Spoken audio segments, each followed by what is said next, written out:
So welcome back to my channel. இன்னைக்கு நம்ம கிளாஸ்ல என்ன பார்க்க போறோம் அப்படின்னா சமச்சீர் ஸ்டாண்டர்ட் 5 அவங்களுக்கு சோஷியல்ல அட்மாஸ்பியர்னு ஒரு லெசன் இருக்கு. அதை தான் நம்ம பார்க்க போறோம். வாங்க வீடியோக்குள்ள போலாம்.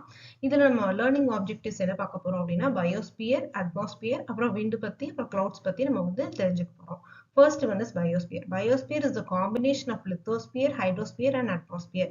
Lithosphere na enna appadina hydrosphere na water on earth, atmosphere na air on earth. Okay, biosphere na life on earth. Okay, second அடுத்தது என்னது அப்படின்னா atmosphere. Atmosphere na enna appadina atmosphere is the envelope of air around the earth. earth சுத்தி ஒரு வளையம் மாதிரி இருக்கக்கூடிய envelope தான் என்ன அப்படின்னா atmosphere.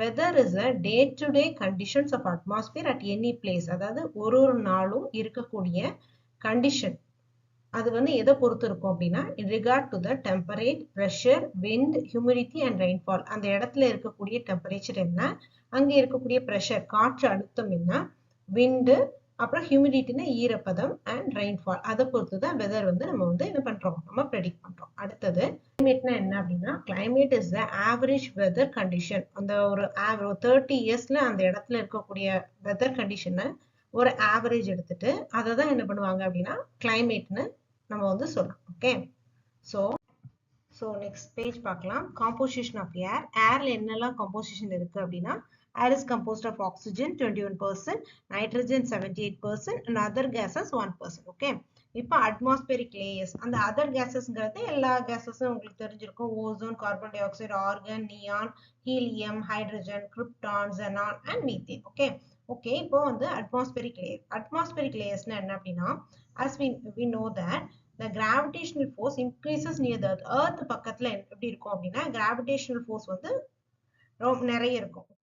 இந்த earth பக்கத்துல இருக்கும்போது கிராவிடேஷனல் ஃபோர்ஸ் எப்படி இருக்கும் அப்படின்னா ஜாஸ்தியா இருக்கும். இப்போ நீங்க மேல போறீங்க அப்படின்னா, இப்போ ஃப்ளை எல்லாம் பண்றோம் இல்லையா, மேல போக போக எப்படி இருக்கும் அப்படின்னா அது டிக்ரீஸ் ஆயிட்டே இருக்கும்.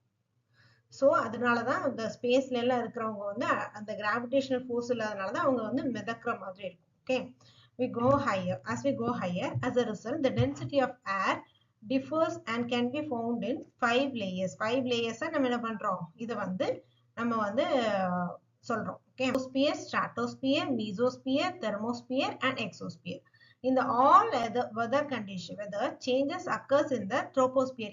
எல்லா weather changes எங்க நடக்கும் அப்படின்னா troposphereல தான் நடக்கும். ஏன் அப்படின்னா அது ஃபர்ஸ்ட் இருக்கு இல்லையா, இது earthக்கு அடுத்தது என்ன இருக்கு, troposphere. ஸோ அங்கதான் எல்லா சேஞ்சஸும் நடக்கும். ஓகே, இதுல ஒரு சின்ன இது மாதிரி கொடுத்துருக்காங்க ஜெனரல் நாலேஜ்க்கு. வேர்ல்டு மெட்ராலஜிக்கல் டே என்னைக்கு, அப்புறம் வேர்ல்டு ஓசோன் டே என்னைக்கு, அது நீங்களே ரீட் பண்ணி தெரிஞ்சுக்கலாம். இப்போ நெக்ஸ்ட் டாபிக், முக்கியமான topic, solar radiation. The sun is the only source of light to all the planets in our solar system.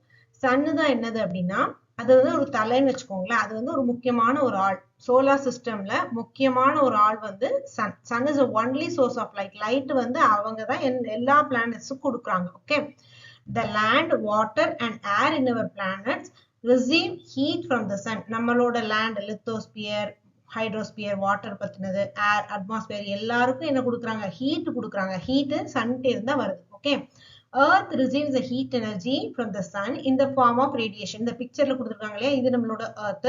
சன்ல இருந்து வரக்கூடிய ஹீட் எப்படி வருது அப்படின்னா ஒரு ரேடியேஷனா வருது. Okay, receives heat energy from the sun in the form of radiation. கதிர்வீச்சா வருது. Okay, it is called solar radiation. இப்போ இதுதான் கிரீன் ஹவுஸ் எஃபெக்ட்னா என்ன அப்படின்னா இந்த எர்த்ல சன்ல இருந்து வரக்கூடிய ரேடியேஷன் ரிஃப்ளெக்ட் ஆகி இந்த கார்பன் டை ஆக்சைடு இந்த என்வலப்ல இருக்கக்கூடிய கேசஸ் இருக்கு இல்லையா, அவங்க என்ன பண்ணுவாங்க அப்படின்னா அந்த ஹீட்டை வச்சுக்குவாங்க, ட்ராப் பண்ணி வச்சுட்டு எர்த்தை எப்போதுமே வார்மா வச்சுப்பாங்க. ஓகே, எர்த் வார்மா இருக்கிறதுக்கு காரணம் இந்த அட்மாஸ்பியர்ல இருக்கக்கூடிய கேசஸ் ஹீட்ல இருந்து சன்ல இருந்து வரக்கூடிய ஹீட்டை ட்ராப் பண்ணி வச்சுப்பாங்க. இந்த எஃபெக்ட் பேரு தான் கிரீன் ஹவுஸ் எஃபெக்ட். இது முக்கியமானது. ஓகே,